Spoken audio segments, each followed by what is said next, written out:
Coming to you live from the home of the Sanderson sisters, it's the Movie Change Up Podcast, Disney Plus Weekly Review, where every week me, Joe Fricke, and my co-host, Tristan Mayer, break down the week in Disney Plus. And this week's going to be a little bit different because we just had Disney Plus Day, where they kind of give some big announcements, have some trailer drops, so... yeah, if you're a big Disney Plus fan, this is probably a day you've been looking forward to for a while, and a day you've been excited for. So we're ready to talk about it. If you've been following our Doogie Kame Aloha MD review, unfortunately, we're not going to have that for you today. We wanted to make room specifically for Disney Plus or Disney Plus Day, and we knew next week is probably going to be pretty bare bones because today was Disney Plus, or this is Disney Plus Day. So we pushed it to next week. So we will have the finale review of Doogie Kame Aloha next week. But Tristan, so. You've seen pretty much everything from Disney Plus. You've seen a lot of the announcements. It was kind of interesting because you had the morning off and worked a lot of the afternoon. I worked in the morning and the early afternoon and had kind of this evening to catch up on everything, watch all the releases. So, before we get into each individual thing that came out today, what was kind of your overall general thoughts on Disney Plus Day? Are you going to be looking forward to Disney Plus Day 2.0 next year? I know going into this, people had a lot of expectations of potential news that could be announced, casting that could be announced. So I was excited, like you said, to have the morning off and be able to wake up and kind of watch all this news come out live, which was really fun to kind of watch the live streams and engage on Twitter and watch as everyone was kind of getting it all at once. And I had fun with that format, definitely. But I do want to say that you said there's some big announcements, but there's some, I guess, but they're definitely light on the big announcements in terms of what people thought was going to be here and what ended up being here. So it'll be fun to talk through it all, kind of announcement by announcement as we go. Overall, I had a good time with it. I think Star Wars starting off the day, I was kind of like, oh god, they have nothing to show. It's just this Obi-Wan reel, and that's it. This whole Disney Plus day is going to kind of flop. But I think every other branch of the Disney Plus Hydra delivered really, really well to kind of make up for the fact that I think Star Wars by itself didn't.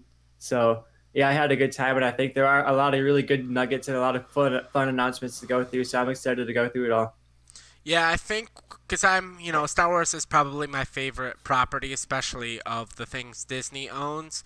And I think a lot of Star Wars fans let themselves down. Like, there were a lot of rumors we get trailers or announcements that we didn't end up getting. And even myself, I thought, um, like, I was a little skeptical because it never made sense to me based on the rumors that we were going to get the sizzle reel and the trailer. I'm like, why would they release two things like that on the same day? That didn't make sense. I at least thought we'd get more of, like, a general timeline of when things would come out.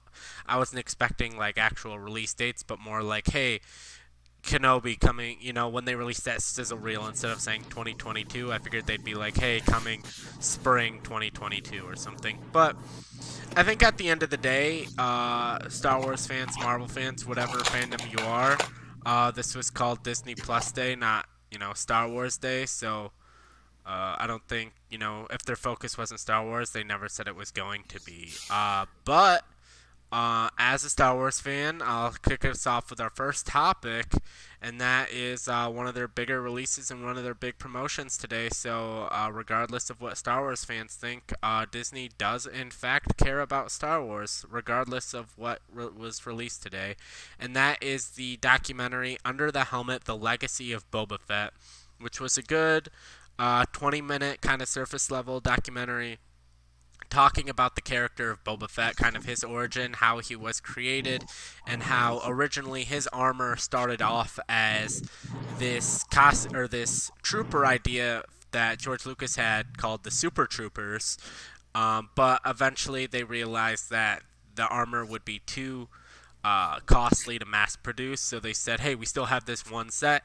So Joe Johnston went off, painted the armor himself in kind of a cool, unique design, and he explained that process, and that's kind of how we got Boba Fett, and it was kind of just this armor that whether he was on set or walking in a parade or whatever, he was always drawing attention, and it's kind of this lore that slowly expanded over time to the point that He's getting his own show on Disney Plus. Tristan, I know because of time you weren't able to watch it, but is a Boba Fett documentary something you'd be interested in, or is this just kind of like whatever? Maybe if I'm bored on a Sunday afternoon, I'll check it out, but it's not sucking you in right now. Yeah, I'm leaning towards the latter on that. I definitely think I'll watch this probably like the night before of Book of Boba Fett, something like that, to get me right in the mood right before the show comes out. But when you say it's surface level and it doesn't quite get into anything that maybe I wouldn't know as someone who follows Star Wars as much as I do, it makes me feel like it's not something necessarily for me as much as it would be like for my dad who kind of knows Boba Fett, but he wants to learn all these extra things about the character before they get this spin-off show. So yeah, I'm not quite sure it's going to be a must watch for me, but yeah, I'll definitely watch it at some point before the Book of Boba Fett show comes out.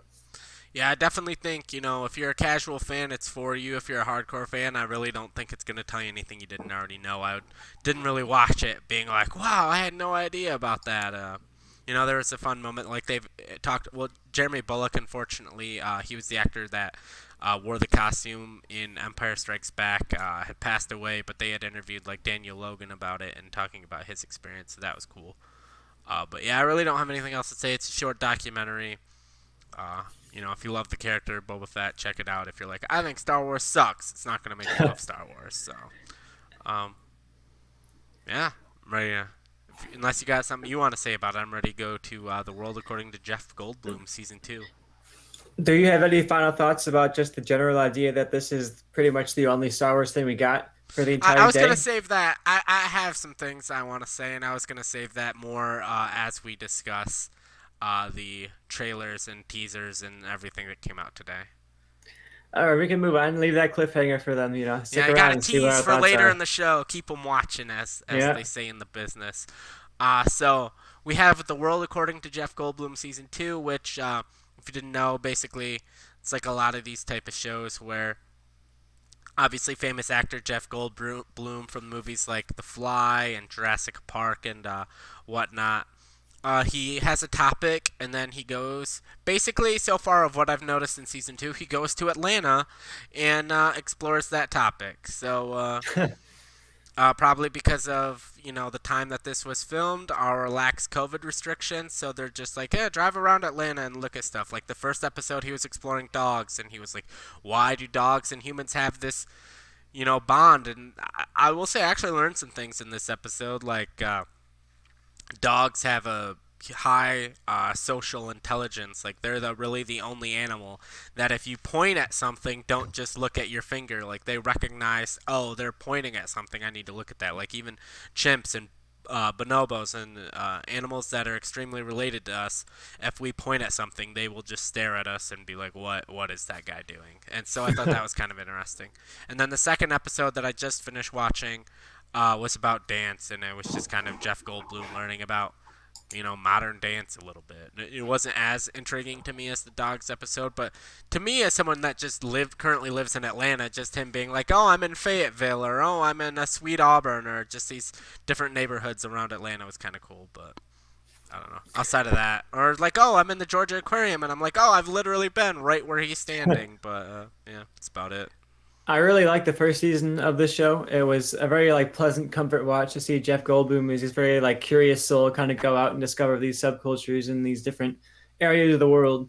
So I'm really curious to watch more of this second season. I did watch the dogs episode that you mentioned, and I definitely learned something from that. I am more of a cat person than a dog Cats person. suck.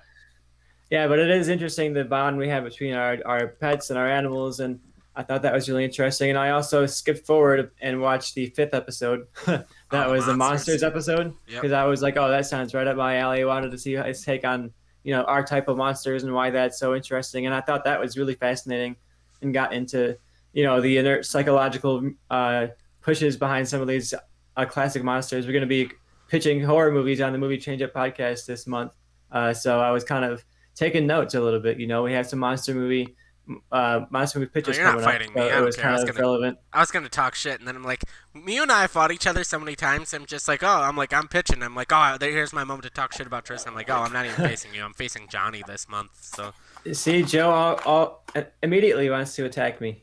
That's you can see how it goes. yeah. All right. Anything else you want to say about the world according to Mr. Jeff Goldblum? No, I'm looking forward to it.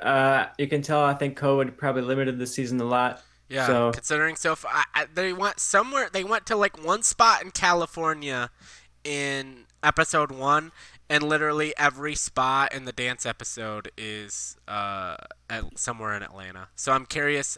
In the monsters episode, did they go outside Atlanta, or was it? Because I didn't watch that one yet. it was in I don't know if it was Atlanta, but you could tell it was in like an area that was definitely in the south. So because they're more, I can tell when you watch these things of like where they timed to film it because it needed to be somewhere that was no restrictions and they can do stuff. But Yeah. it was much more like interiors, him talking to people, and so you couldn't really get a sense of the Yeah. location as much Ah, as it okay. was just the people. Ah, okay. Yeah. Cause like in the dance one, he's like walking around outside, and I'm like, yeah, only you can only do that in Atlanta. So You're the Atlanta expert, so you could probably watch Monsters immediately and be like, oh yeah, that's the Atlanta right there yeah. that I know. Yeah. All right. So we'll move on to something I didn't watch because only so many hours in the day, so we kind of had to piece it out who would watch what. And so I had you watch the making of Happier Than Ever, the Billie Eilish kind of music concert experience thing, whatever they called it. Yeah, I had a good time with this. When we reviewed the original concert film for the show, we liked it, but we were kind of disappointed by the lack of kind of ambition in some of the direction, and we kind of thought we expected a bit more showiness from like Robert Rodriguez and the people who were involved to make it into something bigger than it actually was. And I think this, in a way, did make me appreciate it a bit more. I saw a lot of what they were kind of going for, and she mentioned a lot about how she wanted to evolve the music into being sort of a tribute to old school Hollywood and to have the music kind of connect the way that you hear the music in like a 50s film, and she wanted to have this essence of herself as a performer to be kind of like this femme fatale on the stage. And she kind of showed how she evolved the music from the album to the orchestral larger choir production that was, much more uh, complex than just doing it on your own and in your computer essentially, and like obviously that takes its own skill level, but this was even a step above that for both of them. So it was really interesting to see how her and Felix, her producer slash brother, both had to work together to kind of evolve this music to a different scale and a different uh, kind of scope to make it into this concert film. All right. Yeah.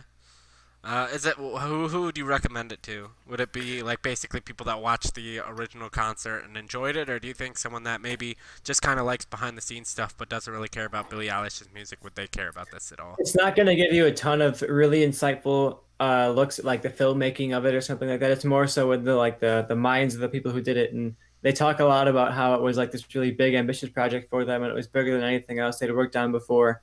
And I criticize it in some ways that even though they said that, I didn't necessarily get a sense of like why that was so much bigger than anything else. Like you're talking about Robert Rodriguez, like I feel like he's done things that are a bit more ambitious The than guy made like goddamn this. Shark Boy and Lava Girl, all right? He should crush one of these things and just make it like insane. But instead, it was just kind of okay, I guess. But I think if you're a big Billie Eilish fan, you definitely will get a lot out of this because you're going to see her insight into her music, which is really fascinating as a fan of her for me. And I think if you definitely liked the original concert film, you'll probably love this. But as someone who wasn't blown away by that, this didn't do much to convince me that it was great, but it did do enough to convince me that they tried Yeah, and that she was kind of like, that meant a lot to her. So I think it helped in that way. yeah. All right. Anything else you want to add? I'm No, it probably was never gonna definitely watch short it because though. I didn't really care about it. It was like less than 30 minutes. Oh, I expected it to be like a feature length type documentary, oh. but The it was reason like I maybe didn't 30, watch it 40 minutes. was I fully expected it to be like an hour 15. Yeah, I mean, I had played and it was like, oh, it'll be 35 minutes. And I was like, oh, I'll take that. Oh, I if I had known that, I probably would have watched it. I imagined it would have been like an hour 15, and I'm like, It all might have right. helped if it was an hour Because 15. I They was could have like, gotten a bit more into it. okay, just talking behind the scenes stuff. I was like, okay, we have the making of Shang-Chi to watch, which I looked in is over an hour. We have Home Sweet Home Alone, which we'll be talking about, which is over an hour. Plus, we'll have that making of, which all of the Marvel making ofs are over an hour. So I thought that would be two, and I'm like, okay, that's 3 hours of content and just three things. So let's piece this out. And I should have probably looked and saw that it was only 35 minutes, but whatever. If you don't have anything else, it's time, I guess, to move on to our next topic. Yeah, we got a whole lot to talk about, Joe. Let's get this moving.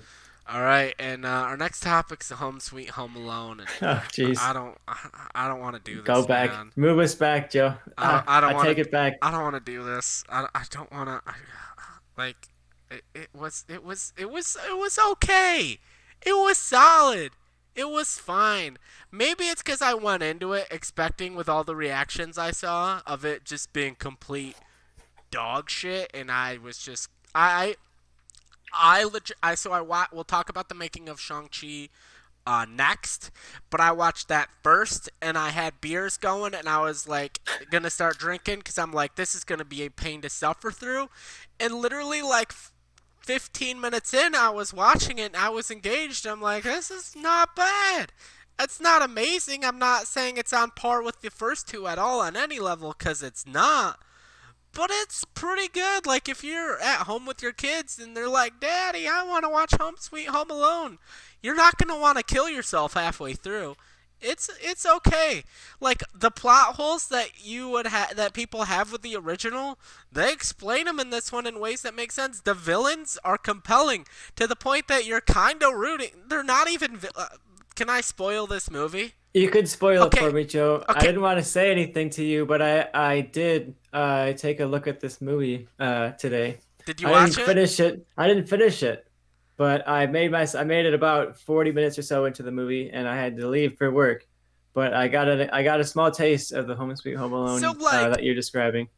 okay, am I talking crazy talk in your opinion? You know what, Joe? If I was sitting here with my kids and they were like, "Hey, Dad, I want to watch Home Sweet Home Alone," I would be like, "Sure, kids," and then I would put on Home Alone because why does this movie exist? This is like I'm the not most talking about empty that. version of Home Alone ever. I'm not talking about that. I'm not saying that. I'm just saying on its own, it's okay. Like, I kind of like the villain setup where the villains aren't villains. They're have their own, like, they're the heroes in their own story, and everything they're doing makes sense to a certain degree. Yeah, it's kind of dumb, but it's like some dumb kids movie, so who cares? And like the whole cop explanation thing, I don't know if you got that far, but like the reason he doesn't call the cops is because, in his mind, if the cops find out he's home alone, his mom would go to jail. And I'm like, I buy it. I'm in. Okay. I don't watch movies to like fill in plot holes to that I didn't even care about in the first movie. Like, Yeah, but I'm just saying, and like I for that, also I was wanted. like, okay, like, and to know that Kevin McAllister became like some uh Like a home home security security tech. company owner, I was like, hell yeah, he did. And the fact that he messes with Buzz every year and like sends out like fake calls to like mess with him, I'm like, this is great. Like, I have there to were a lot of imagine. dumb moments, though. I'm not saying there aren't dumb moments. I'm not saying the movie's a 10 out of 10.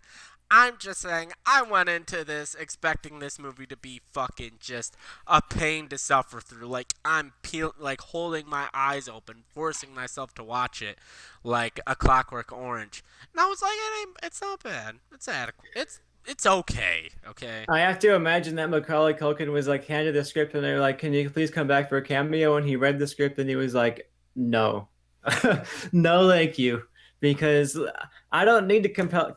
Home Alone. I'm not here to like sympathize with the villains. I'm here to see them get hit in the face with bowling balls and fall down the But I stairs. thought it was interesting, okay, that they made the villains where it's like, oh, I understand what they're doing. They tried to like change it up a little bit. They like, cause that's the thing. If they do a direct thing that's the exact same as the first time, they're like, why'd you do a direct thing? Why didn't you change it? Then they change it, and people like you were like, why'd you change it? The first Home Alone was perfect.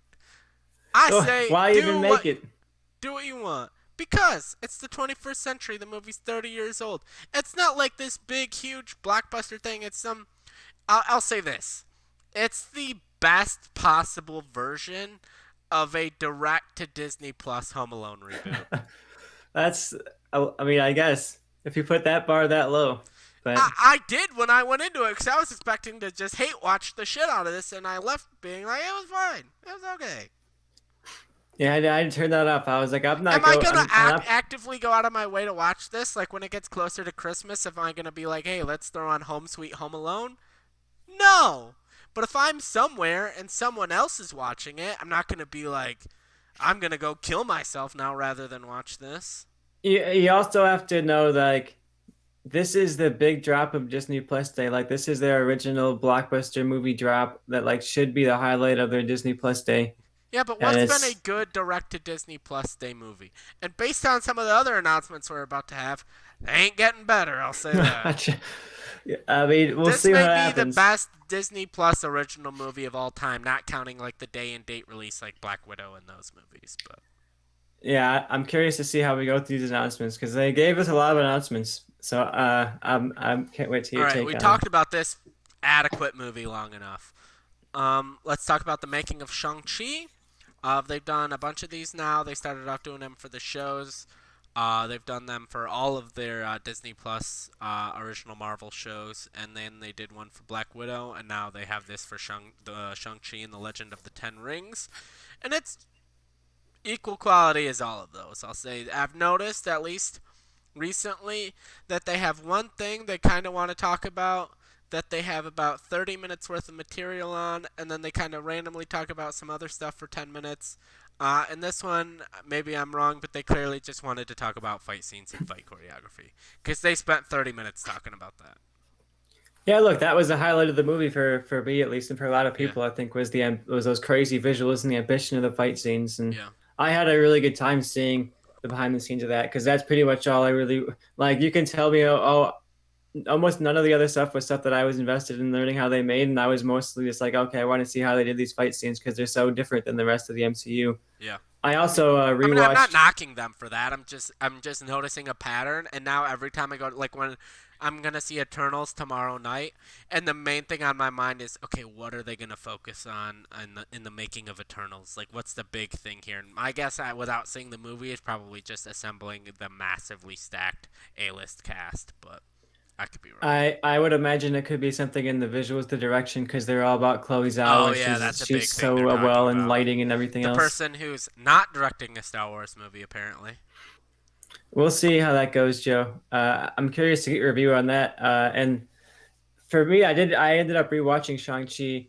I literally rolled out of bed, and the first thing I did in the morning, as I like was not even out of my pajamas, I grabbed my remote and I watched Shang-Chi again because I saw that they released the IMAX enhanced version of the movie, which means they put like the full Don't tell frame Scott Derrickson that. out there. And I was so excited because I was like, oh, that's such a unique thing to do on streaming platforms that I want them to do more of. So I wanted to make sure that I gave Disney my little data. I said, oh, I clicked on this, Disney. I engaged. I watched the content, make more of this. So I would love to see them release stuff like Endgame and Infinity War to have their IMAX ratios out there. Would be awesome. But You see Scott Derrickson go off on Twitter today about that? I did not. So Scott Derrickson, for anyone that doesn't know, directed Doctor Strange, and he's basically like, yeah, they never talked to me about this. I never intended for the entirety of Doctor Strange to be in the IMAX aspect ratio, just certain scenes, and so he was kind of not happy about it. Interesting. But yeah. Yeah, making of Shang-Chi, they basically talked about the fight scenes a lot and the fight choreography, and a little bit of kind of filming, because I guess they were like 3 or 4 weeks into filming when COVID hit and they had to shut down, and they kind of just moved into post-production. But yeah, a lot of the talk was on fight scenes, which makes sense. That was the big deal of that movie, the big thing that if you weren't an MCU fan, that maybe would draw you into the movie. They talked a little bit of I'm never 100% sure how to pronounce his name, but Simu Liu, the actor who plays Shang-Chi, and his casting and how he's never been in a movie before, and really the only thing he's known for is the Canadian sitcom Kim's Convenience, which if you look into that is not a thing that the members of Kim's Convenience talk about very often because of the experience of working with the writers there. But Hmm. if you want to find out more about that, you can just Google it. Um, but yeah, Yeah, I liked it a lot. These continue, especially the movie ones. So far, have been really good enhancements to the material. I think the TV side ones have been kind of hit or miss, but so far, a lot of the movie behind the yeah, scenes ones been really really good. yeah. Yeah, basically what I would say is if you watch Shang-Chi and you're like, that movie was awesome. I enjoyed it. I would recommend watching the making of about Shang-Chi. If you haven't seen Shang-Chi, watch Shang-Chi. It's really good. It's on Disney Plus. If I didn't have a bunch of stuff to watch this weekend, I'd probably watch it this weekend. I'll probably save it for next weekend. Um, but yeah, it's a good movie. Watch it. I would say even if you're not an MCU fan and it looks, or if you haven't really checked out much of the MCU, you don't really need to understand the movie. It's for the most part separate. There's like one small crossover character that you don't really need any prior knowledge to watch. So if you saw trailers and you're like, oh, that looks interesting, but I'll probably just be confused because I haven't been following the MCU, you won't be. It's pretty separate. So They also dropped Jungle Cruise today, so if you haven't seen Jungle Cruise, it's no one definitely cares worth about a Jungle nighttime Cruise. watch. A Saturday 2 p.m. Get sitting there watching stoned Jungle off your Cruise. ass and then go watch that movie. I haven't watched it, but I kind of forget it exists, so I can't imagine it's any good. Yeah, if you want to fill in your like low middle tier on the ranking of 2021 movies, you're like, I need one that's like a solid like C. Go watch Home Get Sweet Home yourself a Alone and Jungle Cruise. validate my opinion. Tweet at me at the_Joe_Fricke Frikke and validate my thoughts that Home Sweet Home Alone is maybe adequate. Maybe. All right, ready to move on to our next topic? Let's go. All right, we talked about Making of Shang-Chi. Now it's time for Ciao Alberto, which is a Pixar short, which is a follow-up of the movie that came out not very long ago, and I was hoping by now I could remember the title of that movie, and yet I can't. So, Tristan, what is the name of the movie that I watched that I was like, this is not really what I expect from a Pixar movie? Yeah, speaking of solid okay movies, we had Luca come out earlier Luca, this there we year. go. Yeah, Ciao Alberto is basically a sequel to Luca. It's a short kind of about a father and son. You had kind of his adopted father and Alberto. Massimo was his kind of one-armed adoptive fisherman father, and Alberto, who is a human until he gets wet and then he turns into a sea monster. And it's kind of about their relationship of like this quiet kind of father figure, and then something goes wrong and he thinks, oh, he's gonna like disown me, and then it's a Pixar short, so guess what? He doesn't disown him. Everyone's happy in the end. Yeah. I don't know. Luca was fine. I I watched it li- and I was like, this is the least like creative of a Pixar movie I can imagine. This is literally like the plot of the pod race scene in the Phantom Menace. yeah, I Literally, the did. guy looks like, what if we made the character who's I'm blanking all over the place today, but not Watto. Definitely the guy. The he looks like a human version of the guy that Anakin races in the Phantom Menace pod race scene. I let them put that together. I'm not sure what you're talking about, Joe. But yeah, I'm gonna have I to look thought him up. Luca had some really strong visuals. I thought the world they created of that Italian village was so gorgeous and really captured like the reality of that place and that the whole village look to it. And this continues that. It still looks really good, and I still thought it was a gorgeous world to look at the Pixar visuals in. But similar to Luca, I thought this was not quite as ambitious as other Pixar shorts have been. It's definitely good, and I appreciate it, and I'm glad that we got more from the world of Luca, from the characters of Luca.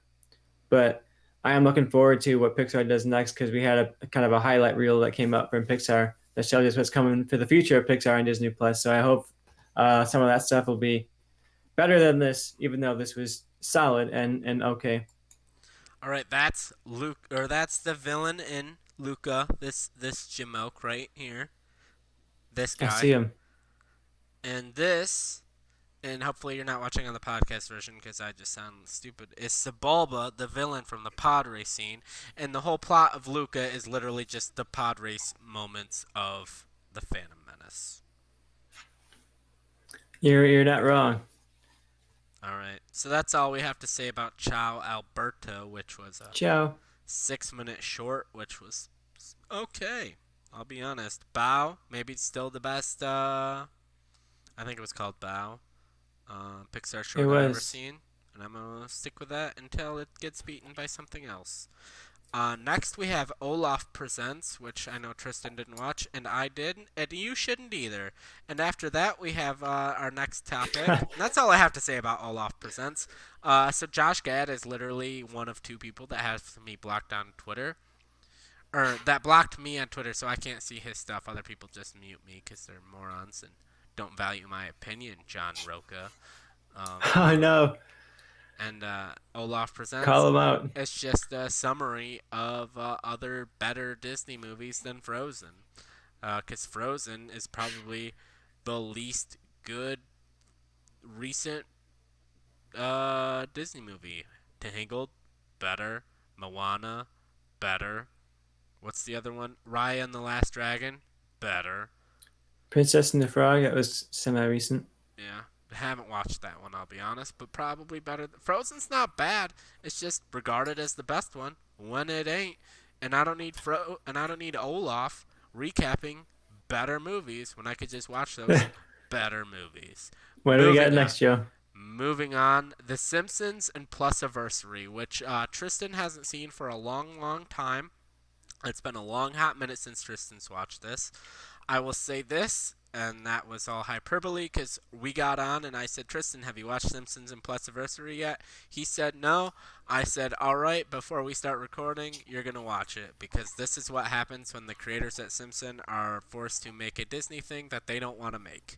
And that's the vibe I got from it, and it made it even better and hilarious where they just shit on basically Disney Plus for 6 minutes because that's how long the short is. You see Goofy sitting in Moe's bar drinking beer with Disney with Homer, and it's entertaining. You get a lot of Disney cameos in the back. Tristan, we talked about it for a quick second before we started recording, but I'll let you talk because I recapped the greatness that was Olaf Presents.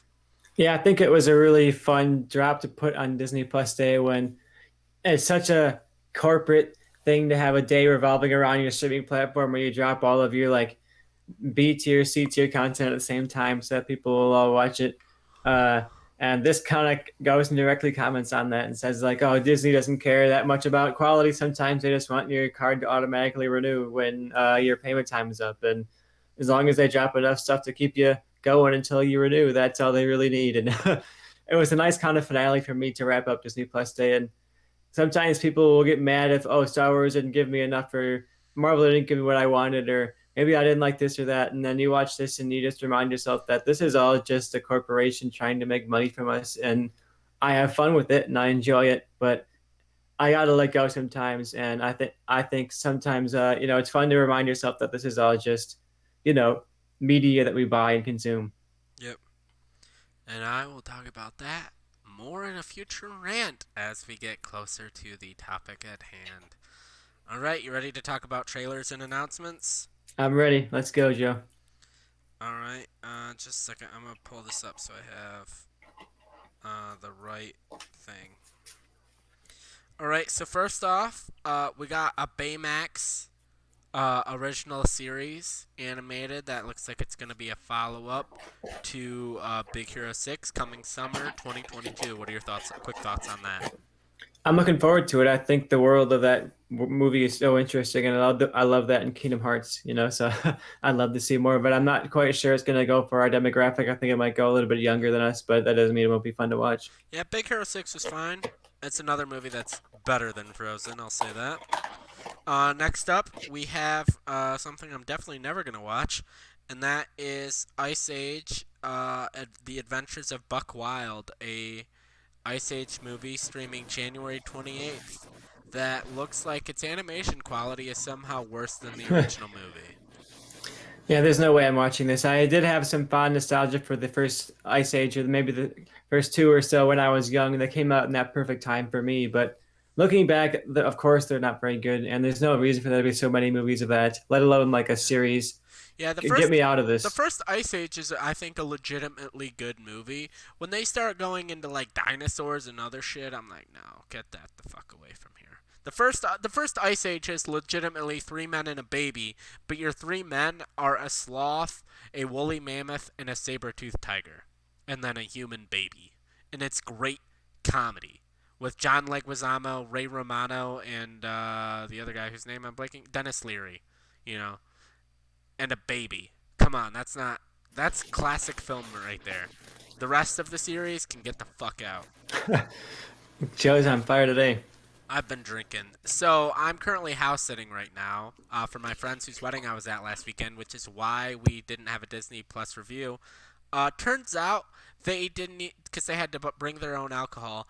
They didn't even go get halfway through the booze at the wedding, so it's just in their garage. And they said, "Joe, you can have as much as you want." So I fucking did, and now That's a we're dangerous, here. dangerous game to play. Next up, we have kind of the reveal announcement, a thing we already knew, of Cheaper by the Dozen, a movie coming to Disney Plus, starring Zach Braff and Gabrielle Union, and a mixed race, modern day whole family. And I'm like, meh, sure, can't wait to review that and shit all over it and watch it be adequate, just like Home Sweet Home Alone. Honestly, I expect it to be better than Home Sweet Home Alone, but it's not going to be like a groundbreaking advancement of modern filmmaking. I assume it'll just be like, yeah, I can probably understand why this wasn't a theater release. Yeah, one of those ones where, similar to the other Cheaper by the Dozen movie, the last remake that came out 10 years or so ago, it's going to be kind of fun more so just to see the cast interact and the people they come and bring together because the last one did, it went and tried to get like all the all stars of like the teen era, and Yeah, bring them all together. Hillary So it'll be Duff, fun to see who they bring in. Tom Welling. Yeah, you had a lot of the people at the time who were big names. It's like a time capsule to watch that movie again. So I'd it'll be love to. fun to see I this think one. when we're done recapping, I'm gonna go to the Cheaper by the Dozen cast and look at who was in there. I know Taylor Lautner was in the second one. He was like the hot heart, like teen heartthrob love interest of one of the girls because they go to like a camp. Steve Martin was the dad. All right. Next, we got Amy Adams and Patrick Dempsey are coming back for Disenchanted. Now, I'm not 100% sure what this is. Your name is obviously for this episode Tristan Chanted. Um, is this which is like a double pun because it's like enchanted but also disenchanted, but Tristan Chanted. I felt like a genius when I came up with that. I'm What so what is smart. this? It's obviously like is this a It's a movie? Is this a sequel. series? Is this what is this? It is a sequel. I believe it's a sequel movie following up the original movie Enchanted.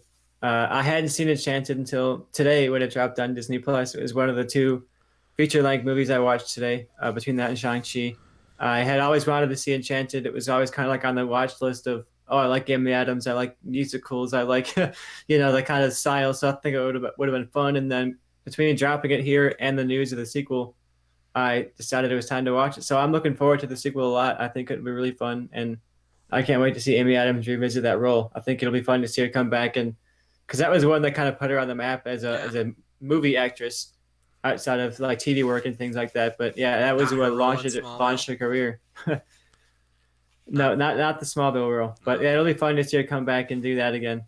I love Amy Adams singing. Give me more musicals. All right. Well, you're gonna get it. Next up, we have an animated movie, Diary of a Wimpy Kid. I guess they realized the whole live-action version of that isn't working. I'll be honest.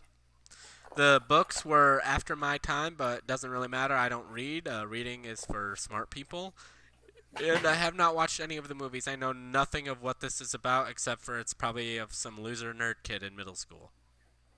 Yeah, I read, I think the first one when I was a kid, but yeah, it was just slightly younger than I was in terms of like reading level, so I didn't really get into it that much. But I did get the first one or two a read, uh, and I think animation is definitely the best route to go. I think it would adapt better to animation than it would to live action, clearly, because the live action movies have flopped so many times over. It's like I don't even know anyone who likes those movies, who has any thoughts in those movies. Really, they were just like there to get money from the kids, and that's it. So I think animation will work better for the source material, but definitely not going to be for our age group. I wouldn't think. Yeah. Although it would get me nostalgic for being a little nerdy kid in high school.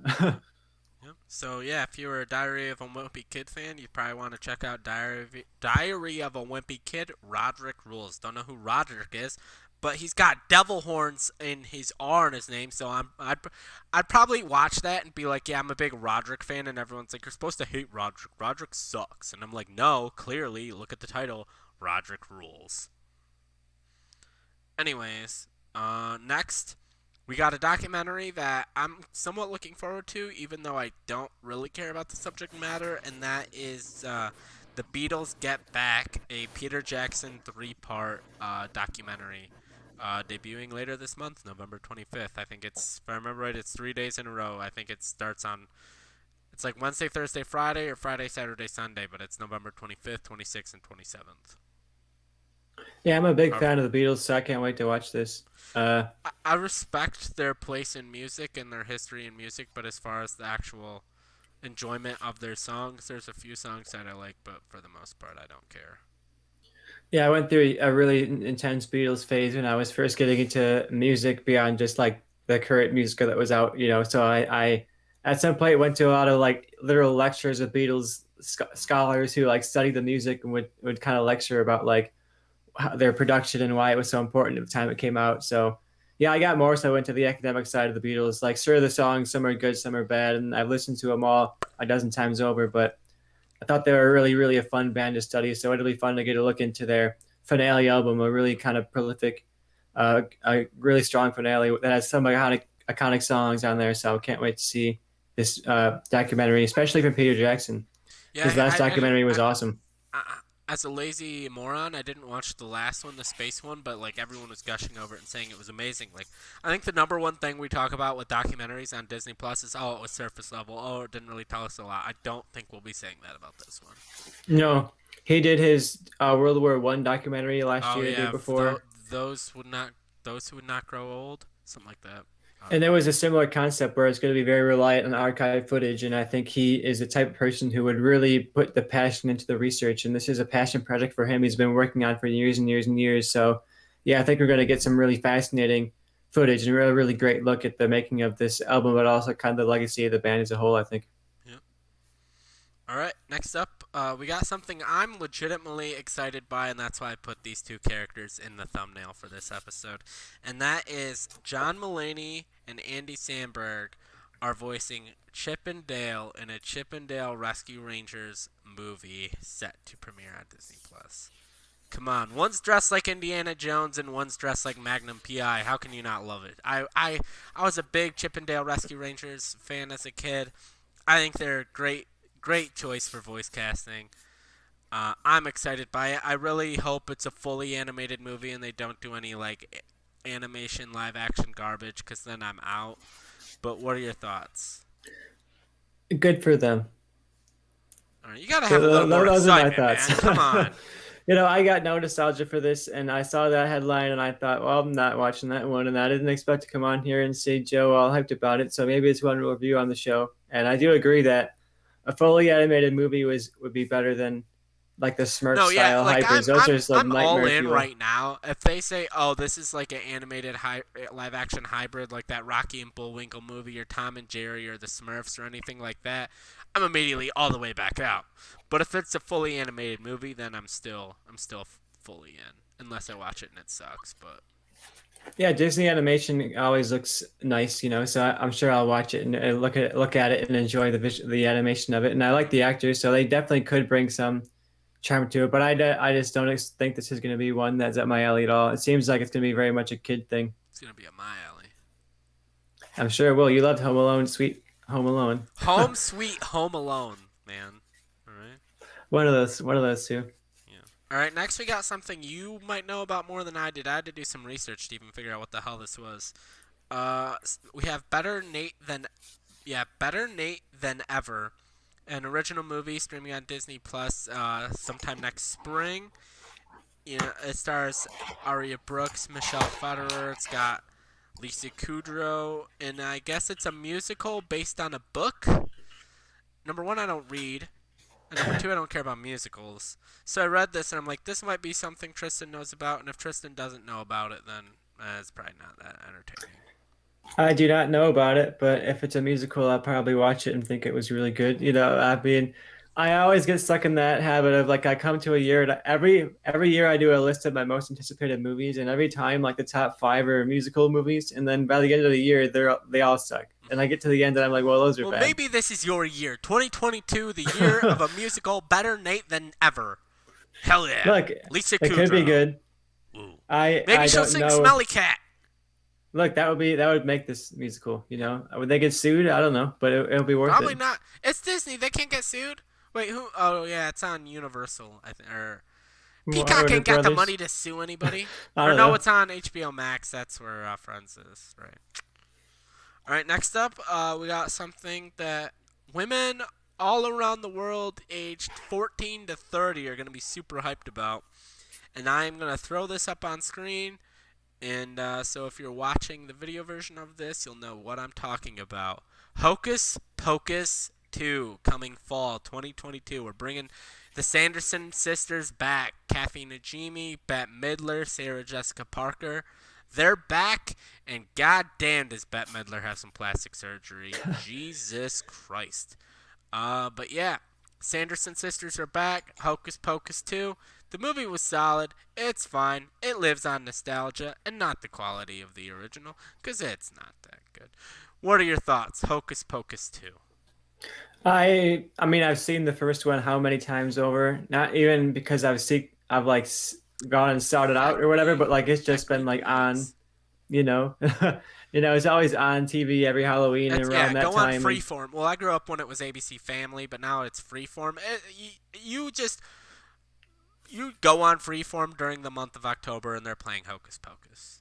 yeah, I do have particular memories about this because when I was a kid, I went to an after-school program that before my parents could come pick me up from school. So it was like a couple of hours where I sat at school, and every day pretty much they put out a movie. So that was kind of like when I was a kid, my introduction to a lot of movies, watching them at this after-school program, and they always showed Hocus Pocus during like October and September and all around this time. So yeah, I've seen it tons and tons of times at that point, but. A sequel, I guess it'll be nice to see them back together. I mean, they look cool as the characters again. It'll be fun. I'm sure it'll be really campy and a lot of throwbacks and fun stuff like that. And I am looking forward to watching it. I'm sure this will be one of those kind of like for the fans, not going to win any awards, not going to like top any lists, but going to be a fun kind of nostalgia ride for people who love the original. So I'm looking forward to it as someone who I don't love the original, but I have enough memories with it that I'll enjoy seeing this one. Yeah. All right. Next up, we got a movie I'm surprised is coming to Disney Plus, and that is the live-action retelling of Pinocchio, starring Tom Hanks, Cynthia Erivo, Luke Evans, with the voices of Benjamin Evan Ainsworth, Joseph Gordon-Levitt, Keegan-Michael Key, and Lorraine Bracco. It's directed by everyone's favorite 80s director, Robert Zemeckis, and it's coming fall 2022. I figured this was going to be a directed, a theatrical release, not a directed Disney Plus release, so I'm curious, are they getting the dailies back on this and they're like, this movie sucks ass? Or are they like, hey, we need a good directed Disney Plus movie and we're going to roll with Pinocchio?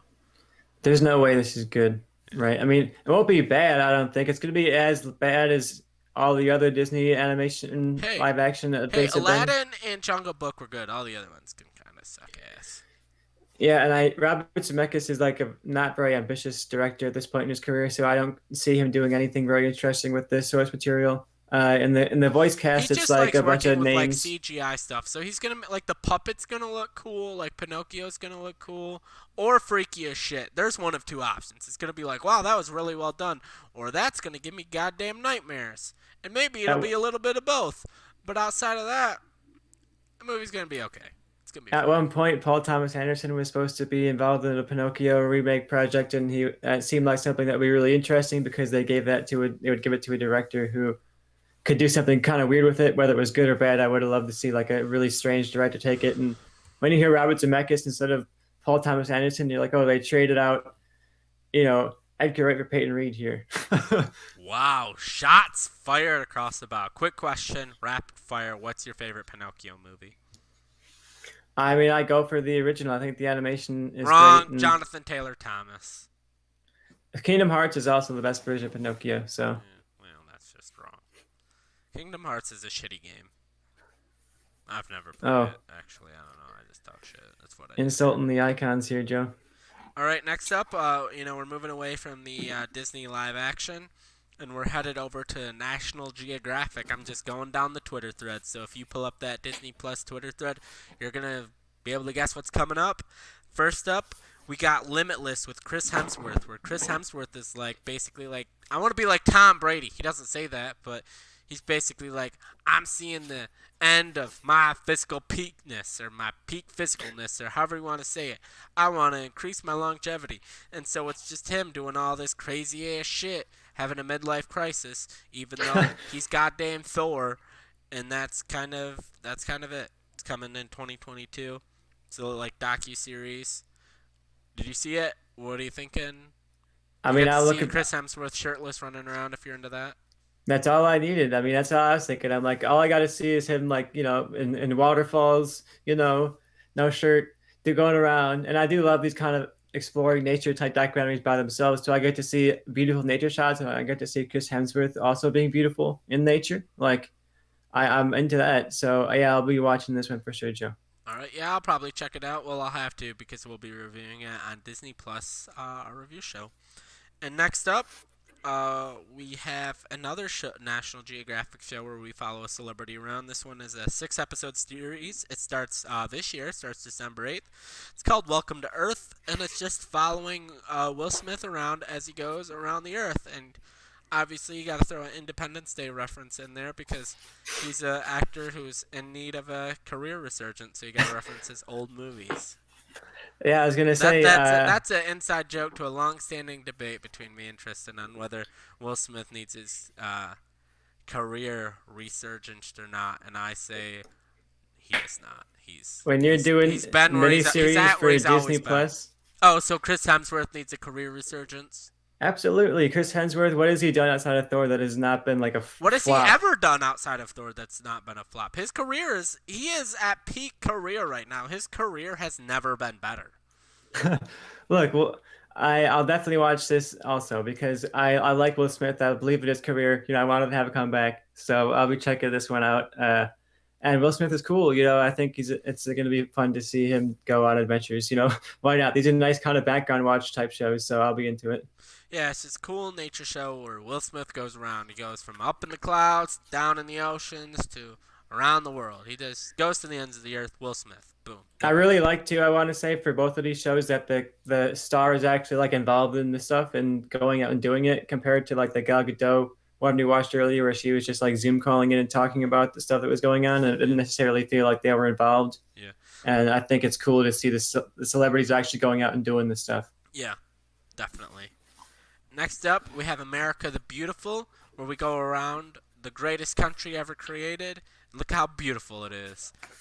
Don't really understand the plot of this. Well, it's not a plot. It's a documentary. But like, is it just a bunch of nature shots? Like, what did they see the Galaxy or the Star Wars thing where it was just flying around the different, visuals, and they're like, let's do that, but for America, and not really have a voiceover or have any kind of anything. It's just a bunch of nature shots. Like, I don't know what this is. They didn't sell me on this. I'll be honest. Yeah, I didn't get a great idea of what this was, and I would be into something that was like actual documentary narrating the nature of the actual like American nature and stuff like that. That would be interesting. I don't necessarily need like a screensaver. Like the Star Wars thing. I watched one because it was like, oh, cool. I want to see him fly around Hoth or whatever. But like, yeah, that's not going to be something that I need in my life. Yep.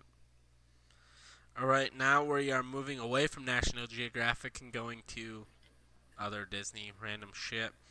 And something that I think we're gonna have to draw straws on who was forced to watch this, and that is Sneakerella, which is basically a modern day retelling story of Cinderella of this sneakerhead kid, who designs like a sneaker and like people like see a sneaker and then I don't. I'm already tired of talking about it. I don't even want to watch it.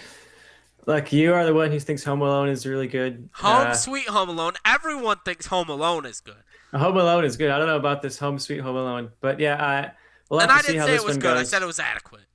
I know sneakerhead culture is a really vibrant kind of full culture, so I think theoretically this could be interesting if they're able to actually capture that culture in some way. But when it's a This Disney was written movie, I'm by not white quite guys sure. and directed by a white guy. I'm imagining. I'm gonna look it up before I talk out of my ass here, but like I'm gonna guess. Yeah, when you put anything through a Disney filter, I'm not quite sure how well they're going to capture any of that. But yeah, I mean, theoretically, it could be good. It's more interesting than just taking Cinderella and making it over again with the exact same plot, with the exact same scenes and the exact same shots. At least give it a new identity and a new direction. Well, first of all, I was wrong. It's directed by a white woman who maybe she's young and into sneaker culture, but she's most known for directing episodes of Pretty Little Liars. So I'm gonna say that's probably a big fat no. You sell me on it now. You tell me if this is a Pretty Little Liars level catastrophe, like a tone of that, I might be into it. All right, it's got a lot of writers and stuff on it. Oh, one of the main writers was like a big writer on My Wife and Kids. So I'm already in. That was a great underrated show. You gotta love when you have a writing list of like 10 people, and you're like, oh, that went through a lot of Yeah, problems, huh? yeah, yeah. Yeah, I'm not. Doctor The more Strange. I looked up on this, the more sold I was not on Sneakerella. You know. We'll see. All right, next, we got a show I'm excited about. It's a revival of a show I grew up on, and it gave me a brainstorm of an idea that I want to run by you after I talk about this show, and that is the Proud Family Louder and Prouder. Slightly updated animation, but they didn't overhaul it because they didn't need to because you don't mess with perfection, baby. I'm all in on this show. I think it's just gonna the original run was great. That was back in the day when Disney would do 65 episodes and call it a wrap. There were 65 solid episodes, and they're like, we're just gonna keep this train moving. 15 years later, however long it's been, the trailer that they dropped looks like they didn't miss a beat. Basically, the entire voice cast is coming back. I'm excited. Are you excited? I'm looking forward to it. I definitely like the animation style. Like you mentioned, you don't know if they're going to go too far into making it modern and contemporary to the point where it's not even recognizable. But you also don't want them to be like so much of a throwback that it looks bad. So I think this is great throwback animation. I think it's going to bring you back to that era of Disney Channel animation and updated to modern graphics, and so you can. It's a lot more watchable than some of the old stuff is in terms of like frame rates and stuff like that. So I'm really looking forward to checking this out. I don't have as much like I watched this show sporadically. I didn't sit there and watch the entire thing episode like you probably did, but I definitely recognize the characters and have episodes I remember. So it'll be fun to be able to watch the run of this new show week to week and watch every episode. Yep, that comes out February of next year. And I want to pitch you an animated show idea. Give me Kim Possible as an adult going on missions with her teen daughter. Tell me that doesn't make you excited. I I would had that watch that idea. I immediately. was like, That would be okay, so good. Proud Family was super, popular, but like my brain immediately thought to like, what else was there? And in my mind, I was like, Kim Possible. I'm like, we need something Kim Possible on Disney Plus. I know they tried to do like that live action movie that looked fucking garbage. I did not watch it. It looked so bad. But give me an animated show, Kim Possible. Bring Christy Carlson Romano back to voice Kim Possible, who's now married to Ron Stoppable. Bring Will Friedle back, and then you have Kim Possible and her daughter going on missions. I would love it. We're in the era of stuff coming back. We'll talk about another show reviving from the olden days. Uh, but yeah, I'm looking. I would love that, Joe. Give me some more Kim Possible. Put that in Disney Plus, say part three. You know, when they're at the third anniversary, Yeah, they can give us the Kim Possible show. yeah. Call it the Possible. Well, her name I guess would be the Stoppables, but call it something. I don't know. Kim Possible would definitely keep her last name. Yeah, that's true. But like, would her daughter still be something possible, or would she be like possible and stoppable? Stoppable Possible Yeah, hyphenated. I don't know. We'll figure it out. We Yeah, got call us time. Disney. We got this. Yeah, we got time. Next, speaking of Disney Channel stuff coming back, we had a Disney Channel original movie get turned into a show, and now that show's getting a third season. High School Musical, the musical, the series, season 3, and they're telling us, I'll be honest.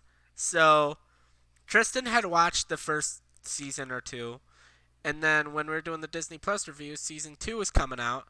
And I was like, oh, I guess I gotta review this. And I was full on board to fucking hate watch it and come on this podcast and talk a bunch of mad smack about how awful the show is. Then I watched it. I'm like, fuck, this is actually pretty decent. And so I couldn't talk shit. And now here I am, a grown ass 28-year-old man, excited for fucking High School Musical, the series, season 3. And we know what musical they're doing. Tristan, do you know what musical they're doing? Because I do. And I'm ready to talk shit. Because I'm not as excited now. You're not as excited. Look, I mean, I thought season two was certainly a step down compared to season one, but I still thought it was entertaining, and I like the cast, and Olivia Rodrigo is like a lightning bolt in that show. It's like they really have gold with her. So, yeah, come to the musical in season 3, Joe. Well, their tweet was, "We already have chills." Hashtag has the blah blah blah. Season 3 is coming in 2022, and the tagline: "Love is an open door." Dot dot dot. They're doing goddamn frickin' Frozen. How boring. Yeah. Although I Do do think goddamn there's Moana and be cool. Moana's underrated, but it's the best of the like modern the modern Disney animated movies.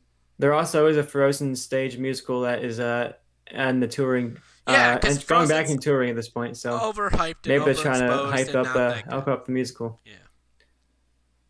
But yeah, I'm looking forward to it. I mean, Frozen is not the most exciting choice, but I would have said the same thing about Beauty and the Beast last year, and they still delivered us a pretty solid season out of it. So maybe this one will be just as good. All right. So next up, I don't know what the hell the Spiderwick Chronicles are, but I apparently loved that's a that when I show was a now. kid.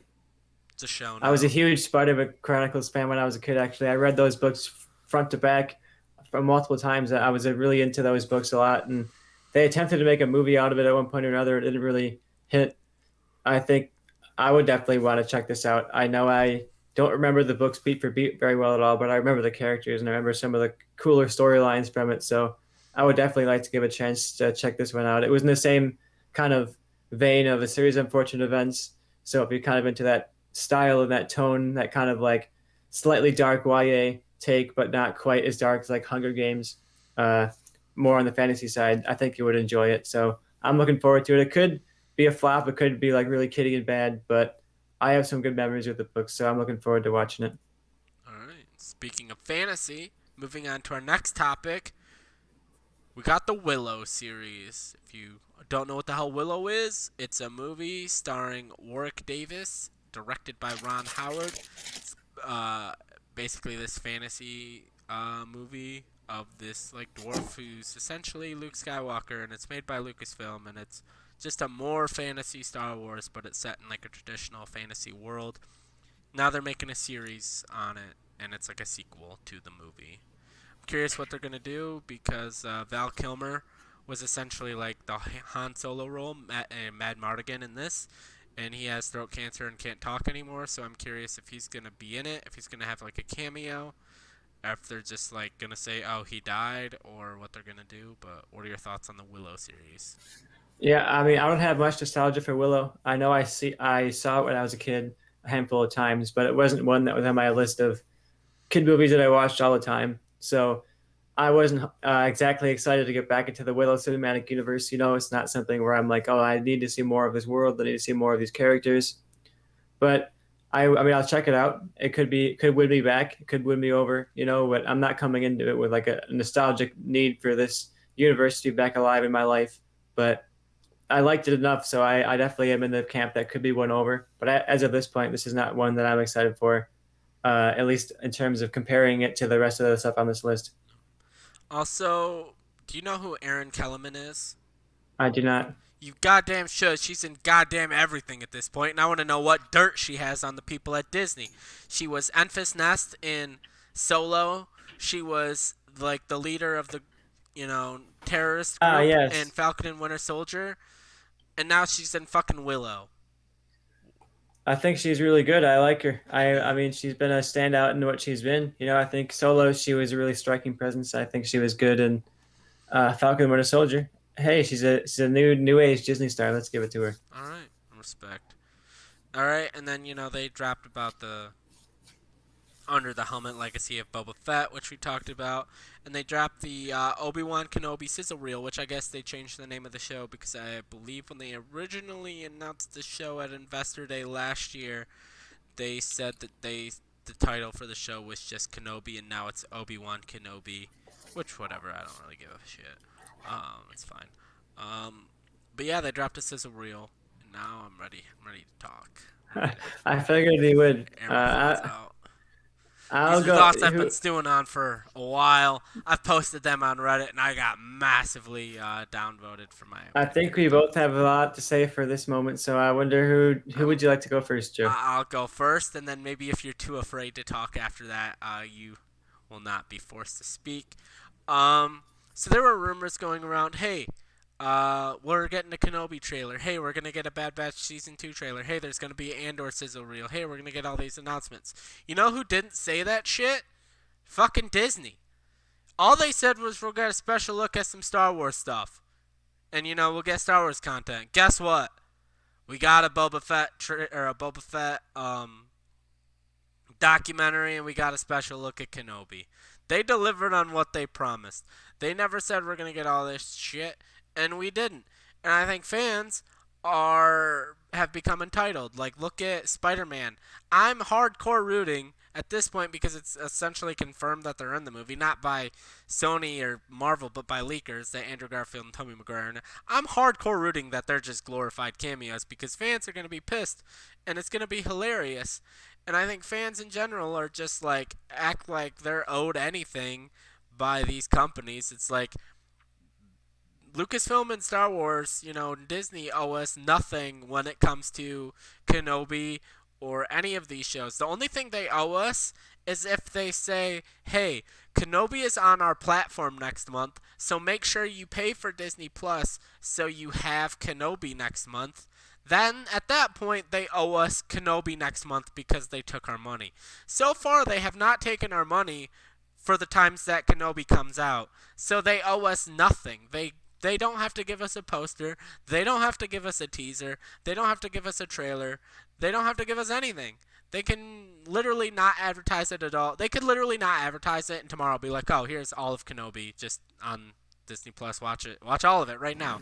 Here's every show. Here's Book of Boba Fett. It's on Disney Plus right now. You can watch the whole thing if you want. We don't care because they owe us nothing. And that's kind of my thought. I'm not upset about it. They didn't say, hey, the trailer for Kenobi's dropping, and then they didn't give it to us. And I think, I can understand being disappointed. That's fine. Would I have liked to see, like, dates for stuff? I would have wanted to see the Kenobi trailer, but I'm not mad about it. It just sucks that we didn't get it, but I'm not out here tweeting at Disney every day like I've seen people online saying, oh, if we get everyone together all tweeting at Disney saying, oh, you have to drop the Kenobi trailer, they're going to drop it. It's not how the world works. That's kind of the end of my rant. Yeah, we didn't get it. It kind of sucks that we didn't get it, but I'm not mad about it. And I think if you are mad about it and you're like incessantly tweeting at Disney and how you're all angry and pissed off, then you're not a true Star Wars fan because you don't understand the messages of Star Wars of letting go of your anger and hate and not holding on to it. And all right, now my rant is officially over. You may speak, sir. I'll definitely say that I don't feel any level of anger or like entitlement that I felt like I deserved something. I was perfectly fine with not getting something, and I didn't necessarily go into this wanting anything, but I do look at Disney Plus and I do look at their week outside of Disney Plus Day. Huge drop in new user numbers, like a really, really bad drop. And I Well, I think think they needed this day to really be able to bring in people who hadn't necessarily bought into Disney Plus yet, or maybe who did at the beginning but have fallen off, or someone who was saying, "Oh yeah, I meant to sign up for that, but I'm not quite sure if there's anything there for me to watch." They needed this to capture a wide net of people, and I think they did a very, very good job with the Marvel stuff. We haven't talked a lot about the Marvel announcements, but I think that definitely delivered with a very, very small amount of footage and a very small amount of time. They were still able to really give a lot to talk about and a lot to think about and a lot to look forward to and a lot to sell a user on keeping their annual subscription going, or to sell someone on signing up and saying, hey, all those Marvel shows do look kind of good. Maybe I'll get on Disney Plus. And I think it isn't a lot to ask Star Wars for the exact same thing. A 10-minute montage of, oh, here's like a couple of scenes from a couple of things that are coming out, and here's a montage of the logos of the shows. That's, I think but I presenting think this information in a better way would have helped this a lot. yeah, And I I would think argue that I kind of understand their logic in doing it in like a tweet form. Like I get it, but also like I don't at the same time. And I think like part of the problem is like fans are like, oh, why didn't they give us logos? It's like, well, we got the logos last year at Investor Day, so what else is there to say? And for me, my thing is essentially like. So far, Star Wars, Lucasfilm has shown that they don't promote anything beyond what their next thing is. So right now they're all in on Boba Fett. I'm kind of to a certain level shocked that we even got the Kenobi sizzle reel because that's I mean that to me that definitely because we before this we weren't even sure what's next after Boba Fett, but I think the fact that we got the Kenobi sizzle reel kind of tells me that Kenobi's next after Boba Fett, so that'll probably be coming like February, March ish, or I'm guessing now at this point that the finale of Kenobi is May 4th would be my prediction. What I have to say though is this day was not. It shouldn't be giving us breadcrumbs to put the pieces together of the next year. It should be giving us a good picture of what we're paying for and why we're paying for it. Because, like, the reason they do this when they do this is because the annual renewals come up, and they want people to not cancel the annual renewal. So, I think it would have been a much bigger hit for Star Wars fans. They didn't have to really announce anything new, I think, but just giving us here's the logo of Ahsoka, and here's But we like already have that two though. frames, and here's like 2 frames of Ahsoka in action from the show. But they haven't started filming Ahsoka yet. I think they start filming like next But month. they have previews done. They have previews done the same way I mean, they've shown stuff way before the movies have come out, and sure, we've seen the logos before, but that's not what this is about. Like we've seen a lot of these Marvel logos before too, but it's about Not no. presenting it. The But it's about She-Hulk logo when presenting they it gave it to us last time was different. It was way but it's different. about presenting that to the audience in a way that everyone will see it. And like, sure, if you've been following the Marvel news, these are coming. But I think they could have just given us this exact same thing with Star Wars. And here's the logos. Here's what's coming up. Just to give you an inch of a reminder of what's happening. And I think that would have helped a lot in the I, in I the delivery of this. see. I Without just because Star Wars right now feels like it's the redheaded stepchild. Everybody else is getting these big new shows and new ideas, and Star Wars is kind of lost. And it makes me a little bit concerned of their confidence in some of these shows that they've shown so little, and that we have such a vague idea of what's even coming out and what's even still happening and when it's even coming. I don't know. Just as someone who's like followed it and knows that like I've just seen it enough to know like that's just how Lucasfilm operates. Is they're all in on their next thing, and then when Book of Boba Fett's done, they're all in on Kenobi, and then when Kenobi's done, they're all in on either Bad Batch or Andor, whatever's after that. And I don't really. I understand that because I'm ready to move on, but I do think like I understand that this is what Lucasfilm has been doing, but I do think Disney needs to look at their numbers and realize that what they've been doing isn't going to work long term, and that they maybe need to step it up a little bit and market themselves because the market is a lot more crowded than it was 2 years ago, and there's a lot more to do and a lot more out there to get the money away from the users.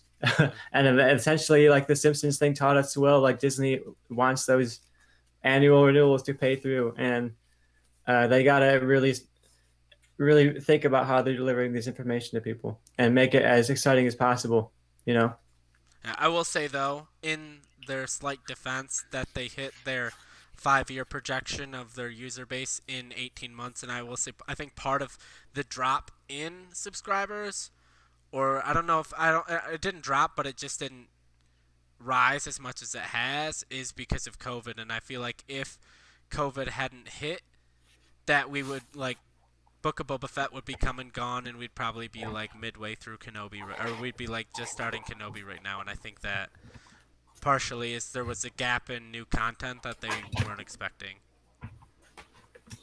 And I think that That was a is big true. part of it. And I think, But you have to present these gaps as not gaps, but as like times before something big. And right now, if I asked my dad if there was a Andor show coming out, he wouldn't even know. If I asked my dad if there was an Ahsoka show coming out, I don't think he'd even know. But if you gave him this montage of a couple concept art shots, a couple things here and there to show that these shows are coming, I think that does a lot for people who are just casual audiences to say, "Oh yeah, that's right, but I do still want to sign up for this service." but in not to keep on this topic, but I was talking to my friend about it, whose house I'm house sitting for, and I brought up Disney Plus Day, and they have Disney. They both, they live together. They've watched every episode of Bad Batch. They watched every episode of, Mandalorian. They're gonna watch Book of Boba Fett. They had no idea what Disney Plus Day was. Never heard of it, and so I think part of that is, I mean, you could then go to the marketing of Disney Plus Day, but I think I feel like the people that know Ahsoka's coming would have seen those images and knew that, and they would have been told information they already had, and the people that don't follow movie news never would have saw them anyways. But I mean, we're very close to Book of Boba Fett, and I think we could have gotten more from that show as well. I know we had the whole behind the scenes or the whole like legacy of Boba Fett type of thing, but similar to Hawkeye, how Hawkeye was kind of like a featured part of the Marvel reel. I think it would have been nice to get a scene or so out of the Book of Boba Fett to get people kind of excited for what's coming up because Star Wars definitely felt buried by everything else today. Whether you think it was like in how they roll or whatever, I think definitely no one's talking about Obi-Wan comparatively to a lot of the other stuff that was talked about today. But the important part is, when are they going to be talking about it when it's actually here to talk about? We'll see, but I think when uh, Boba Fett comes out, it's going to be all over Twitter and dominate Twitter. And if it's not, I'll sit here and say I was wrong. But either I way, think it's going to be one of those shows where you can't go on Twitter until you watch Book of Boba Fett because you're going to get spoiled. I do think fans need to adjust their expectations and realize like Yeah, just because you were let down and didn't get what you thought you were going to get doesn't mean anybody owes you anything. yeah, You can like criticize the marketing choices and the way that Disney is presenting things, but that doesn't mean like you didn't do any work. You're not putting in anything. You're yeah, just watching. You're just consuming. yeah, You're owed nothing here. yeah. It'll be interesting to see how it plays out. If uh, I mean, they don't produce release their numbers, but if they had to be like, okay, what's Book of Boba Fett's numbers compared to Mandalorian season two's numbers and all that, and if it's on par, the same, or higher, then it's like, okay, well, whatever they're doing is clearly working. So, or it's half the viewers, so it's like clearly not working.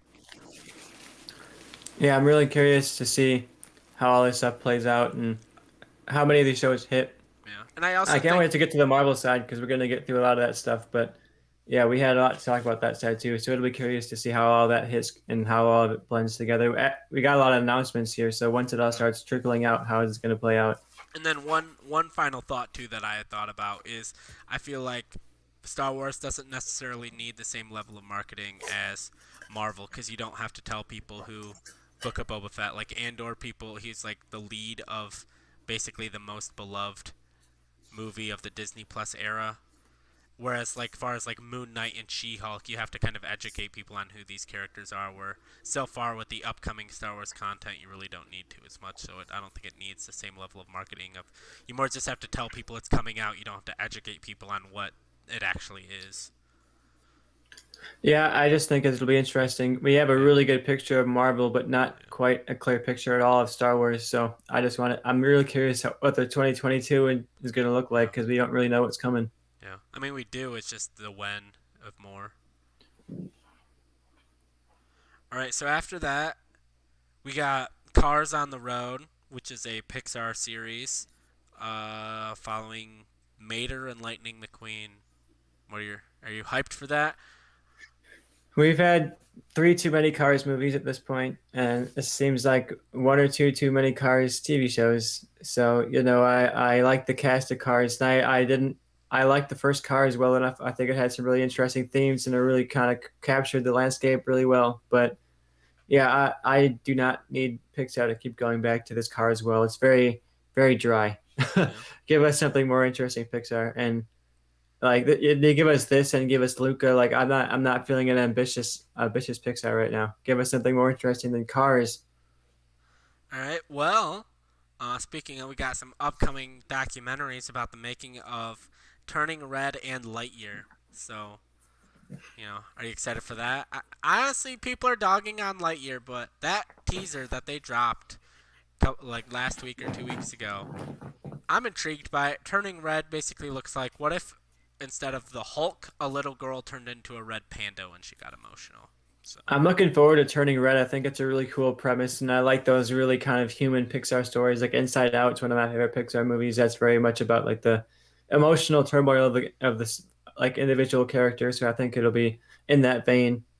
So I'm looking forward to that. And the other, which one was the other one Lightyear. called? The Lightyear. That's what yeah, the Buzz Lightyear one. Yeah, I want to dog on that premise because just the idea of like, oh no, this isn't like the story of Buzz Lightyear. This is the story of the guy Yeah, who yeah, because inspired the basically, toy that they well, made Buzz no, Lightyear about. from what I've seen is like this is the movie that Andy would have saw that made him get a Buzz Lightyear toy. On the face of it, it sounds terrible, and like a Chris Evans casting is like a in the vein of Chris Pratt as Mario. But that teaser did impress me. I think at the very least, it's going to have some really great Pixar visuals, and Yeah. Pixar being able to show like the scope of space in that way will be really interesting. I can't wait to check out at least the visuals of that. It'll get away from Pixar's typical locations, typical color palette. So I'm really looking forward to seeing what they do with the visual scope of that, even if the plot doesn't necessarily grab my attention the same way that Turning Reds does. Yeah. We're also getting Win or Lose, which is a looks like baseball centered show on Disney Plus. So, a Pixar show. So it'll be Sure, I interesting to like see what that baseball. is. Yeah, baseball. Baseball's I'll watch boring. it. And then we also have Zootopia Plus, which is a short form series about various characters in the Zootopia world. Which, again, sure, fine, okay. I really like Zootopia. I thought the world in particular is really interesting and it had all these really dynamic characters and a lot of background detail. So sure, I'll check it out. I like that it's a short form thing. Although I would have liked to see like an actual long form series similar to like Monsters, the new Monsters Inc. with some of these characters back. Yeah. But I'll take some little glimpses into the world a little bit. It was a fun world to see. Yeah, we're also getting Tiana, which is a new long form musical series coming in 2023. The series follows newly crowned Princess of Maldonia on a new adventure, but her New Orleans past isn't far behind.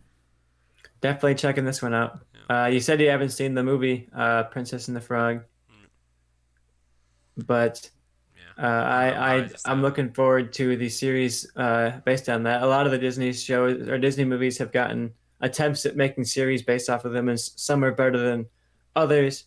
None of them have quite been fantastic, but I think Disney Plus offers them a platform to really actually like invest in these, and not just make them like kid filler shows for the channel. Yeah. So I'm looking forward to what they do with that for going forward. All right. And we also have Intertwined, which is an original series, live action series on Disney Plus, which basically looks like the Disney version of Last Night in Soho, I'll be honest. Yeah, I hadn't heard of this one until today, but looks interesting enough. Looks kind of cool, up the same vein of like Just Beyond, maybe, or the Mysterious Benedict Society, like in that YA vein. So I'll check this one out and see how it goes. All right, and that brings us to kind of our final slew of announcements, and I'll throw up the picture here if I can find it, which is just like the various Marvel shows that we're getting. So we're getting Marvel Zombies. I'm just gonna announce all of them, and then we can kind of talk about each one that interests us. We got animated show Marvel Zombies. We're getting Agatha House of Harkness, Ironheart, the animated show I Am Groot. We're also getting Spider-Man Freshman Year, Secret Invasion, Echo, She-Hulk, Moon Knight, Miss Marvel, and X-Men '97. So I'll ask you, which show are you looking forward to the most? I cannot wait for Moon Knight, and I think that teaser really brought it home for me. I think Oscar Isaac is going to give a really interesting performance. I love his like goofy accent that he.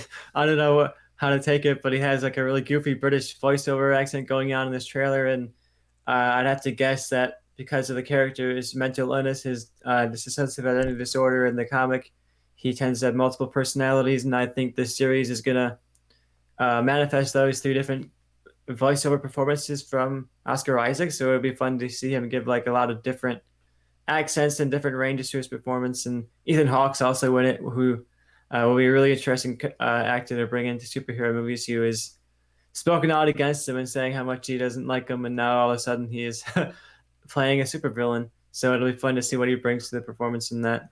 You think Oscar Isaac talked to James McAvoy, and he's like, "All right, give me all the tips from playing in Split."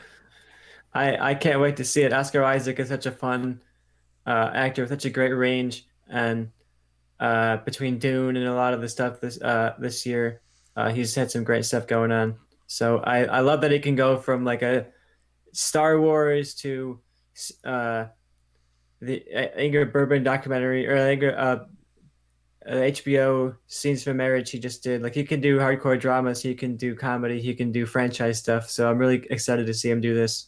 Yep. And don't forget his greatest role in X Men Apocalypse as Ivan Ooze. Forgot about that one. I wish I could erase that permanently. Yeah. For me, I probably agree in Moon Knight being the one I'm most excited about.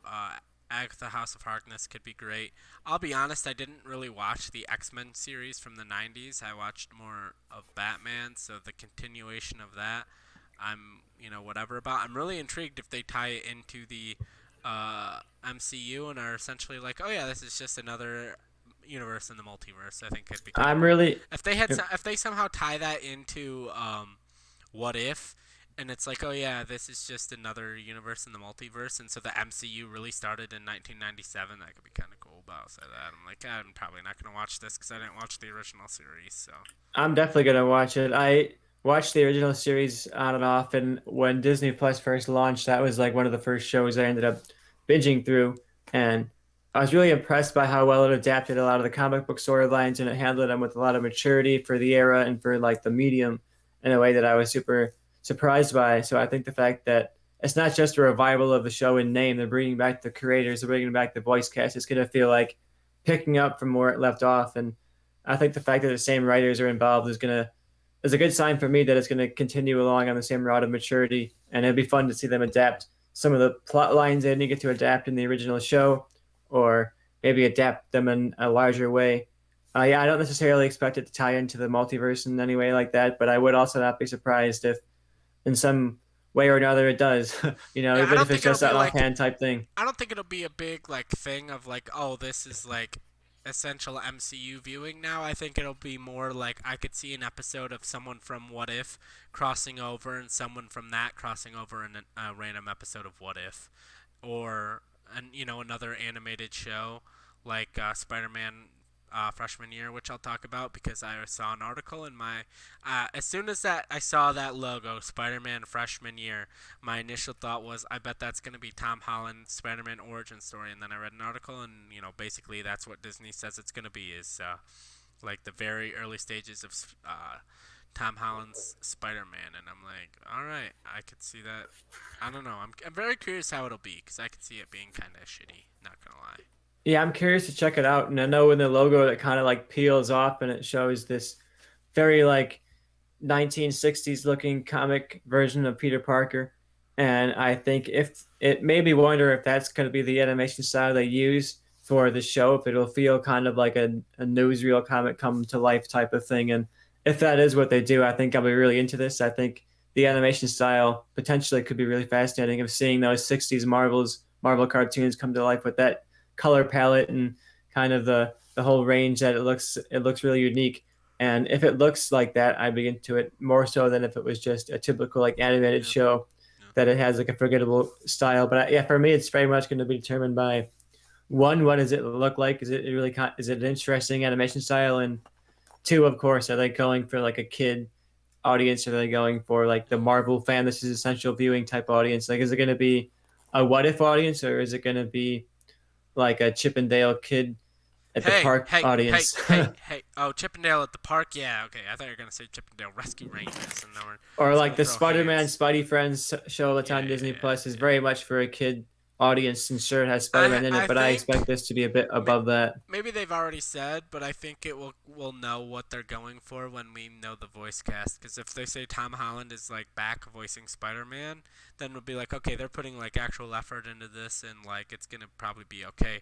But if they're like, oh, it's this random kid no one's ever heard of is voicing Spider-Man, then it's like, okay, then they're probably like not as high effort into it, unless they're intentionally getting like a younger kid. But if it depends on the kid too, I guess. If it's what's his face, Jacob Tremblay. If they're like Jacob Tremblay is voicing Spider-Man, then it's like, okay, they're still probably putting effort. They just wanted someone that actually sounds like a high school freshman and not like force Tom Holland to like make his voice sound a higher pitch. But if it's like some random like voice kid actor, then probably gonna be I'm curious. bad.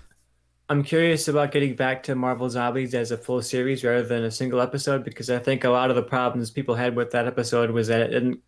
You never really had the time to explore any of the ideas or the characters or the themes, and it got kind of didn't necessarily feel like it was taking itself seriously enough. And I think a full length series could give them time to explore that in a much more detailed way and explore the range of that tone in a much more rich way, so it's not like as much of a tonal whiplash as the episode was. I'm also curious too if it's going to be a direct follow up to that episode, or is it just going to be here's another story in another Marvel Yeah. Zombies universe Yeah. with new characters, totally disconnected plot from what we saw in the What If show.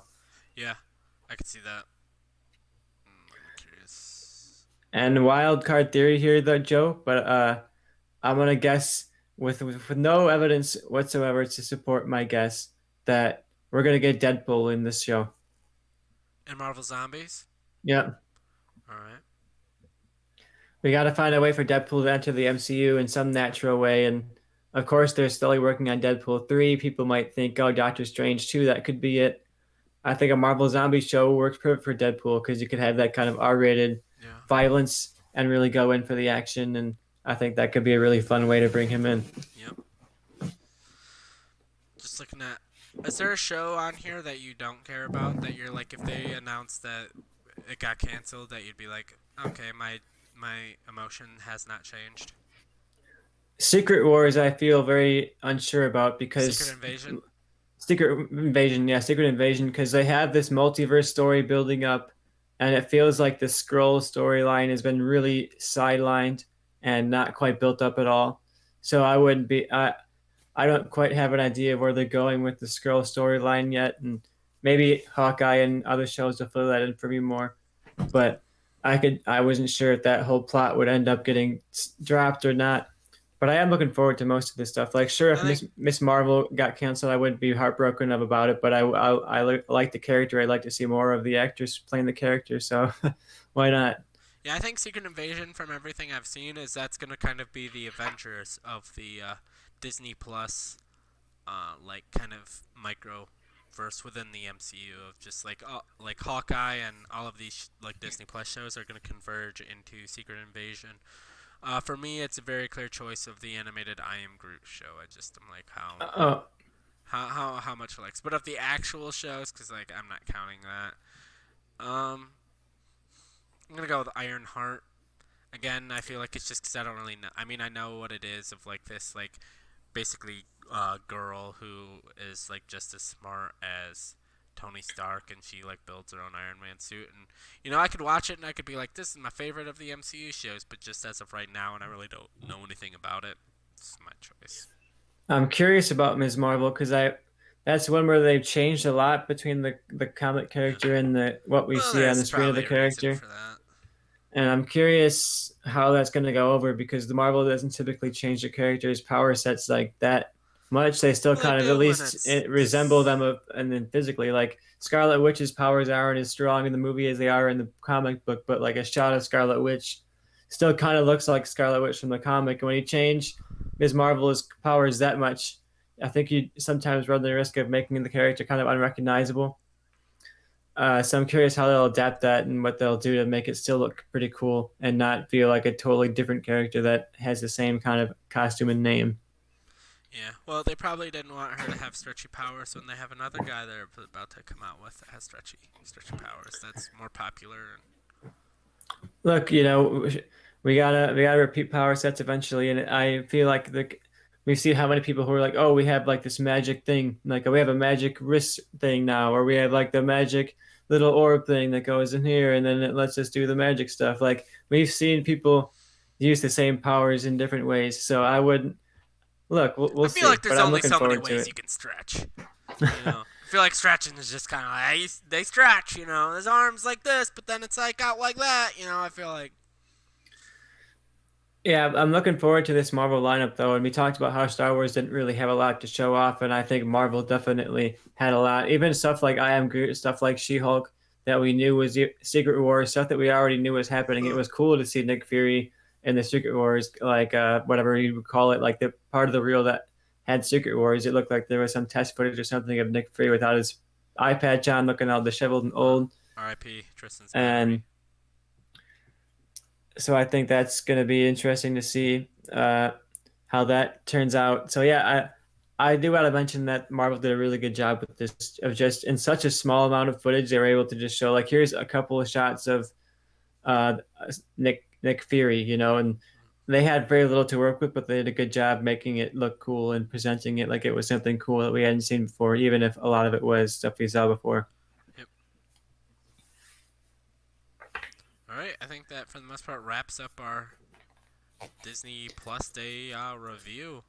It looks like it wrapped up my battery pretty quick on there. We had a long conversation, but it was Disney Plus Day, and we had a lot to talk Yep. about. People were like, "Oh, they didn't give us a lot. We just talked for how long about announcements, and we skipped some Yeah, we stuff kind of too." Like, sped through a lot of it, but yeah, I think it's a big successful Disney Plus Day. Like I said earlier in the show, it's Disney Plus Day, not Star Wars Plus Day or Marvel Plus Day. It's Disney Plus Day, and I think if you have Disney Plus, you should have a lot to be excited about, and you know, yeah, this did a good if you job of don't, making me feel like I made a good investment, and it dropped enough like Shang-Chi, something that I definitely think is worth watching. Jungle Cruise, something that's worth watching. They dropped enough stuff on here where I was like, yeah, they got stuff coming out that I like, and they've got upcoming things that I'm interested in. And for me, I definitely felt like Disney delivered on what they said. This is Disney Plus Day. They gave us a bunch of stuff to promote Disney Plus, and maybe they didn't deliver enough on the one thing in Star Wars, but I don't think that's enough to like sink the entire day. I think Pixar delivered. I think Marvel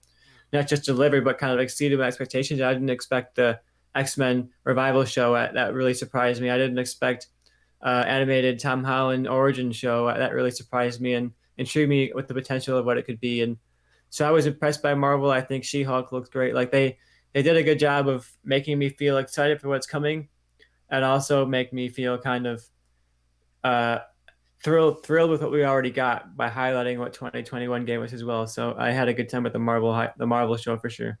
yeah. And one final thing I will say is like there could be, if you're depressed of. If you're like Tristan and you're like, oh man, I wish we got more Star Wars stuff, there could be a bigger picture thing we're not seeing where, like, hey, maybe they just didn't want so much stuff competing with each other and so much news that other stuff gets buried. So they're like, hey, we're not going to do Star Wars. We're going to save some of our Star Wars stuff this time, but maybe a month from now, 2 months from now, there's going to be like some big press thing from Star Wars that's like, hey, here's everything from Star Wars, to be in the news. And so maybe when there's a time when there's dry news for everything else, there's Star Wars to come in and be like, boom, look at us. So Yeah, I'm really looking forward to 2022. As a 2 years, I can't believe it, but it was a good run. We yep. had a lot of good stuff in the last 2 years and a lot coming up. Yeah, and so next week for us, we'll be talking the last two episodes of Doogie Kame Aloha MD, and anything else that drops. This it's usually Disney Plus kind of front loads their months, so there's a lot more in the early part of the month than the back half of the month, and we're reaching the back half of the month. And so I think next week is our last week before um Hawkeye. Hawkeye. I could be wrong. Let me look real quick. I believe it The is. I've been premiere's the revisiting the 24th. Hawkeye Okay, yeah, storyline. premiere's the So 24th. So next week will be our last week before Hawkeye, and then that's gonna kind of be our big thing until that ends. And right when that ends, we got Book of Boba Fett. So we'll have basically next week is kind of our last dead week, but we have 2 episodes of a show we've really enjoyed to talk about. So yeah. Without further ado, goodbye. Hey, thank you for watching the Movie Change Up podcast. We'd really appreciate if you liked, commented, subscribed, and shared us with anyone you think might be into what we're doing over here. Thank you. Have a nice day.